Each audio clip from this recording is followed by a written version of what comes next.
Ciao ragazzi, qui è Aisi Axi, benvenuti nel 13° episodio della Paccarriera, la carriera dove il mercato è deciso dai pacchetti dell'Ultimate Team. Nello scorso episodio ci eravamo lasciati con una classifica che ci vede all'8° posto con 50 punti, a 6 lunghezze dall'Inter, che attualmente occupa l'ultimo posto utile per l'Europa. Per sperare in un piazzamento europeo dovremo essere perfetti nelle 8 partite rimanenti. Ad aprile però il calendario non ci è favorevole, affronteremo Fiorentina, Palermo, Inter e Napoli. Probabilmente il match contro il Palermo lo vedremo riassunto velocemente, perché oggi ho intenzione di concludere la stagione, che a maggio ci vedrà impegnati contro 4 squadre più abbordabili: Empoli, Parma, Sassuolo e per finire Verona. È ora di iniziare affrontando la Fiorentina. La Viola scenderà in campo con il 3-4-2-1, una formazione molto offensiva che, secondo il gioco, affida praticamente tutta la difesa ai soli 3 centrali. Potrebbe anche essere così, dato che la loro classifica non sorride e infatti sono 11esimi, ma nelle ultime partite hanno fatto bene, vincendone 3 su 4.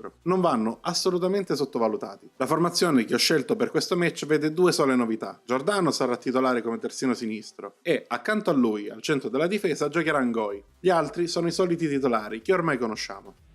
Our camera lens trained on one man. A hat-trick in his last game. Can he continue that red-hot form? Stay with us on EA. Ora è tutto pronto. Tutino fa rotolare il pallone a centrocampo, ma la prima squadra a rendersi pericolosa è la Fiorentina. Beltrán infatti prova il tiro dal limite, ma per fortuna la conclusione termina al lato e Silvestri la controlla. Tentiamo di reagire, Mallica svetta sul calcio d'angolo, ma il colpo di testa non è preciso. 10 minuti più tardi ci riprova Beltrán, stavolta centrando lo specchio della porta. Silvestri però si supera deviando il pallone al lato. Recuperiamo palla e partiamo in contropiede. Tella si presenta in area, ma invece di tirare prova a servire Tutino, che arriva come un fulmine e calcia. De Gea però ci mette il guantone e devia in angolo. Qualche minuto dopo, ancora su angolo, Mallica tenta il colpo di testa, ma Breca lo salva sulla linea e la Fiorentina allontana il pericolo. Il primo tempo si chiude sullo 0-0. Non siamo stati fortunati o abbastanza bravi a passare in vantaggio, ma se continuiamo così abbiamo delle possibilità. L'occasione arriva pochi minuti dopo l'inizio della ripresa. Tutino serve Tella, che controlla e vede Santoro scattare. Gli offre un filtrante preciso che lo libera davanti a De Gea. Santoro resta freddo e batte il portiere spagnolo. Siamo in vantaggio, ma dobbiamo rimanere concentrati. La Viola infatti non si arrende e Beltrán prova ancora il tiro dal limite, questa volta senza centrare lo specchio. Al minuto 68 abbiamo un'occasione colossale con Tutino. L'attaccante prova a battere De Gea, ma il portiere dice di no, deviando in angolo.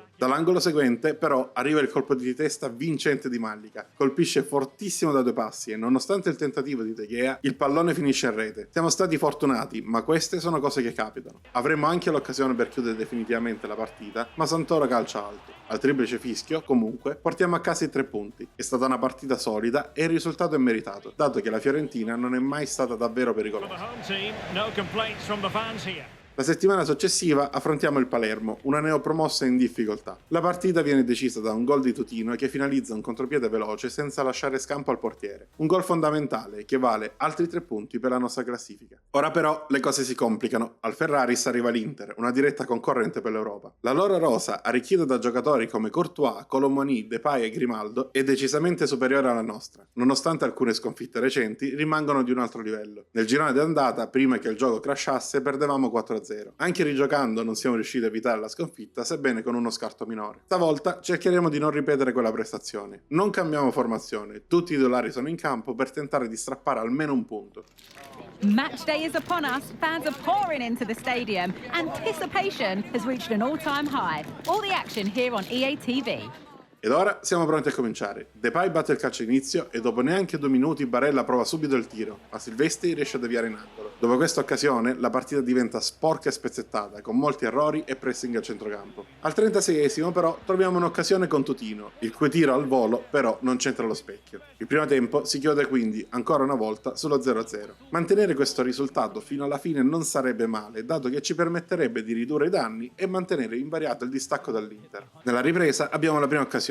Tella serve Tutino, che controlla e tira dal limite. Courtois però vola e respinge il pallone. 10 minuti dopo, Taremi scappa in contropiede e per evitare di causare un rigore lo lasciamo andare. L'attaccante scarica su Depay che non sbaglia, battendo così Silvestri. A pochi minuti dal termine proviamo a reagire con Cham che serve coda al centro dell'area, ma un difensore dell'Inter riesce a intervenire in spaccata, evitando così il gol. L'arbitro fischia la fine e perdiamo 1-0. È un peccato perché non meritavamo di perdere, ma nemmeno di vincere. Con un po' più di concentrazione però avremmo potuto strappare almeno un punto. Dobbiamo cancellare tutto e andare avanti perché ci aspetta la partita partita contro il Napoli al Maradona. Il Napoli ha gli unici punti deboli nelle due fasce difensive, ma per il resto è la solita fortissima squadra che conosciamo. Anzi, davanti hanno aggiunto Salah a destra, che ora completa il trio con Kvara e Osimhen. Fermare il loro trio d'attacco non sarà assolutamente semplice, ma è nostro dovere provarci perché è la nostra unica occasione di continuare a rimanere in corsa per un posto in Europa. Loro giocano con grande pressing per poi ripartire veloci in contropiede grazie alle loro frecce d'attacco. Al momento sono terzi, ma noi siamo sulla loro strada. Purtroppo però abbiamo anche qualche giocatore affaticato e quindi Goveliu gioca al centro della difesa e Stanis invece agirà insieme a Tella dietro a Coda, che è titolare al posto di Totino nel tentativo di sfruttare il suo fisico per proteggere qualche pallone in più in attacco. Cameras trained on one man in a rich vein of form and number one in the scoring charts. Can he do it again today? Inizia il match con Osimhen che fa fare i primi giri al pallone, ma dopo pochi minuti siamo noi ad avere una prima occasione. Dopo una serie di passaggi al limite dell'area, Stanis vede l'inserimento di Santoro e lo serve con un pallonetto dolcissimo. Il centrocampista italiano non ci pensa due volte e conclude al volo, togliendo il tempo di intervento al portiere che viene così battuto. Siamo in vantaggio e direi anche clamorosamente. Sono passati 20 minuti e la partita si è innervosita. Kumbedi entra così su Tella, ma viene comunque graziato dall'arbitro che si limita ad ammonirlo. Sulla punizione che ne scaturisce abbiamo una nuova occasione. La palla arriva a Tella al limite dell'area. Passaggio per Santoro che preferisce difendere il pallone e aspettare un inserimento. Coda intuisce e si butta nello spazio. Il pallone è perfetto e per il nostro attaccante è un gioco da ragazzi infilare il portiere per poi esultare flettendo i muscoli. La prima frazione si conclude qui. Siamo avanti di 2 reti e fino ad ora abbiamo annichilito l'attacco napoletano che non ha mai avuto occasione di rendersi pericoloso. È ancora lunga però. A inizio riprese infatti Gaetano prova subito da fuori ma Silvestri è attento e blocca la conclusione. Ed è ancora Gaetano, qualche minuto dopo, a liberare il tiro che impegna il nostro portiere sul primo palo. Bravo comunque ad avviare in corner. Sugli sviluppi del corner si rende ancora pericolosa la squadra di casa, che con Kvara prova nuovamente ad accorciare le distanze. Ma ancora una volta trova davanti a sé Silvestri, pronto ad avviare nuovamente il pallone in corner. Dopo qualche minuto il Napoli ha diminuito la pressione e noi ne abbiamo subito approfittato per partire in contropiede. Totino ha ricevuto in area e ha provato a battere sul tempo il portiere in uscita, ma il palo gli ha negato il gol che avrebbe certamente chiuso la partita. Lo stesso Totino ha avuto una nuova occasione a 2 minuti dalla fine, ma il tiro di piatto e al volo è uscito al lato del palo dopo averlo sfiorato. Dopo qualche minuto l'arbitro ha comunque fischiato la fine. I 2 gol nel primo tempo sono bastati a vincere questa partita che, possiamo dirlo, è una delle migliori della nostra stagione. Solidi in difesa e puggenti in attacco, davanti a una squadra molto più attrezzata della nostra.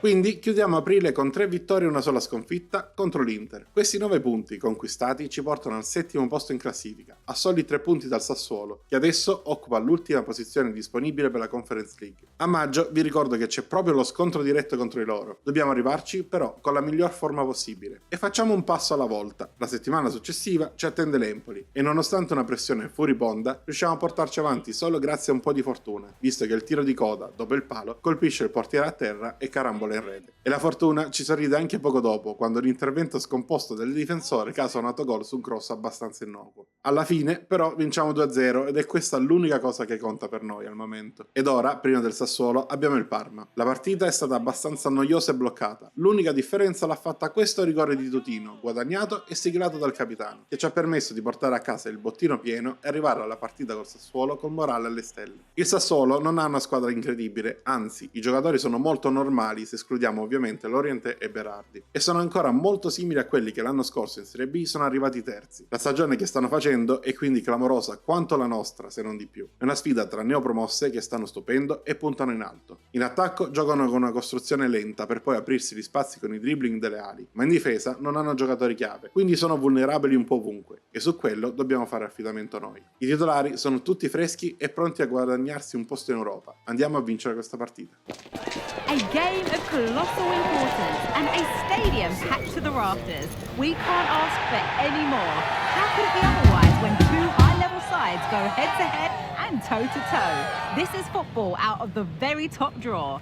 E il Sassuolo che dà il calcio d'inizio con l'Orient e sono sempre loro, dopo una prima mezz'ora abbastanza anonima, ad avere la prima occasione del match con Racic che impegna Silvestri con un tiro dal limite. La loro costruzione è lenta ma sterile e non sempre perfetta. Santoro intravede l'opportunità di pressare alto e si lancia verso Odenthal, rubandogli il pallone. Ora è praticamente solo e davanti a solo il portiere da battere. Penetra in area e dal primo movimento del portiere lascia partire il tiro che non lascia nessuno scampo all'estremo difensore. Rete di un'importanza pazzesca arrivata negli ultimi istanti del primo pochino tempo e che ci dà una grossa opportunità per vincere. Dobbiamo solo rimanere concentrati per altri 45 minuti. Ad inizio ripresa, Doig prova subito a cambiare le sorti dei suoi con un tiro da troppo lontano e che finisce fuori senza impensierire minimamente Silvestri. 5 minuti dopo abbiamo noi un'occasione. Santoro vede il movimento di Tella e lo serve con un passaggio perfetto. Il trequartista deve solo controllare e lasciar partire il tiro per battere nuovamente un incolpevole Turati. Il Sassuolo adesso ha sentito il colpo e Tella ha provato a punirli nuovamente con un tiro dal limite, sul quale stavolta è arrivato il portiere nero-verde. La reazione degli ospiti è arrivata poco più tardi con Berardi che si è liberato con un gioco di prestigio del marcatore, ma Silvestri gli ha negato il gol che avrebbe accorciato le distanze. Ora è un botta e risposta e Stanis riceve dal limite e prova il tiro che impensierisce Turati, ma non lo batte. E dall'altra parte Embolo si presenta davanti a Silvestri, ma il nostro portiere è in forma clamorosa e nemmeno negli ultimi secondi vuole concedere un gol agli avversari. Finisce così la partita. Non è stato facile, ma siamo riusciti comunque a portarla a casa.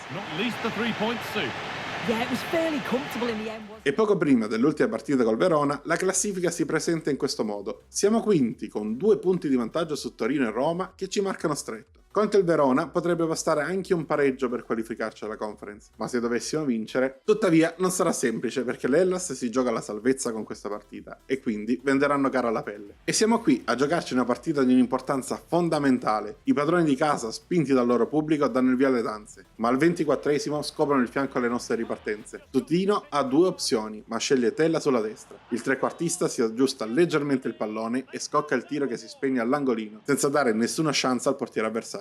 Avremmo anche l'occasione per il 2-0 con Santoro, ma il tiro del centrocampista italiano è finito leggermente alto sopra la traversa. Un gol basta e avanza per vincere, infatti non abbiamo mai rischiato, per cui va bene anche così. Concludiamo nel migliore dei modi una stagione che ha dell'incredibile e verrà ricordata a lungo dai nostri tifosi. Con le ultime 8 partite guadagniamo un posto in Europa League, da neopromossi e dopo un campionato tanto faticoso quanto soddisfacente. A fare la differenza è stata la nostra difesa, la migliore del campionato, che ha subito solamente 30 reti in 38 partite, compensando un attacco non sempre stellare. Il Milan invece ha vinto il campionato, concludendo davanti all'Inter, alla Juventus ed al Napoli, mentre nelle retrovie dobbiamo registrare la retrocessione dell'Hellas, causata da noi, del Cagliari e dell'Empoli, che chiude la stagione con 0 vittorie e 16 pareggi. Penso sia un record negativo. Parlando velocemente di statistiche, Kvara vince il premio di miglior marcatore della Serie A, concludendo davanti a Çalhanoğlu e Koop Meiners. A quanto pare, gli attaccanti hanno preso una pausa in questa stagione, forse preferendo fare assist, visto che i primi migliori 3 assistment della stagione sono per l'appunto tutti attaccanti. E nella classifica delle reti inviolate invece troviamo in cima Silvestri, che conduce con uno scarto mostruoso su Maignan. Per lui, infatti, sono 21 le volte in cui è riuscito a mantenere la porta inviolata, ed il merito è sicuramente anche della difesa, ma soprattutto suo, perché ci ha salvato un'infinità di volte. E condivide il premio di miglior giocatore della squadra col capitano, Tutino. Per il nostro capitano le statistiche recitano questo: 14 gol e 8 assist, con una media voto ben più alta del 7,5. Davvero una stagione da ricordare per Gennaro. Anche Tella è stato fondamentale, aiutandoci con 9 gol e 6 assist e prestazioni sempre ottime. Infine c'è da nominare anche Santoro, che da centrocampista ha segnato ben 6 reti e servito 4 assist ai compagni. Tra questi anche gli ultimi gol e assist che sono valsi punti importantissimi nelle ultime partite. E mentre la dirigenza ci informa che da questa posizione in classifica ricaviamo ben 81 milioni di euro, io direi che per oggi è tutto. Nel prossimo episodio inizieremo la nuova stagione e col calciomercato torneranno anche i pacchetti, quindi non perdetevelo. Spero che questo video vi sia piaciuto, se così fosse lasciate like ed iscrivetevi per tanti nuovi contenuti, noi ci vediamo nel prossimo video.